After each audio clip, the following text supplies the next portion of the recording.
ụmụnne m chọta na data na-ele m vidio anụnwa information na-enweta kịta bụ na etinyere poison na apụ wee budata n'ala Igbo be anyị ka a mara ma a ga-egbucha isi ọtụtụ ndị Igbo before presidential election a na-elu nke na-abịa na 2027.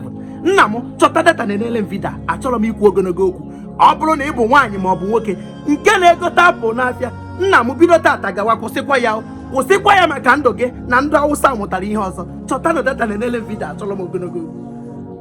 Donu ndị klas, good morning everyone. All joy is egbu na na-ekwu. Donu onye ọbụla to stay away from apple. Bụrụ isi a na-akpọ apple, onye ọbụla gbara ọsọ na ihe nnọọ Kaduna ugwu Hausa ka ihe nnọọ. So the rumor gbara day for yesterday and the bandits mere apple import gbaa ya ọgwụ na-esend there, especially ECI.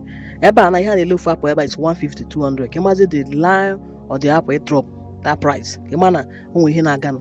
So do we watch for the large man gwara Muslim maternity emechi election if I attack apple. So everybody very careful. I can make on matter udodoro ya ọbụla. Yeah, they was a chapter there yourself. But yeah, yesterday see as about attack and info about apple. Can go tap for this is the same hole. Because almost apple nano ncheki. Afugo me yourself. Na sabeba. Apple nano ncheki. Buchada tool now. Na ndị nwa baka ba wote obi nwa na ntino maybe go maybe ndo so wote one another the same thing ndo one the same thing ndo so se ga ya apụ ọkụ na-ewere gị anya ụnụ fụ ya were ntị ụnụ nụrụ ya nke esilokwa m n'ọnụ pụta.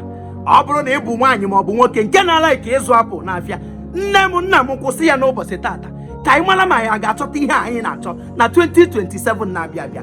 ọ bụrụ na eji apụ wee gwa gị ndụ bido tata gaba kwụsị ịta apụ ka anyị mara ma anyị bụ ndị Igbo a ga-achọta ife anyị na-achọ na 2027 na-aga aga. inweta vidio shie ya ka ndị afọrọ ya fụ ya ka ndị ga-ejikwa ya mụrụ ife were ya mụrụ ife ya gazie.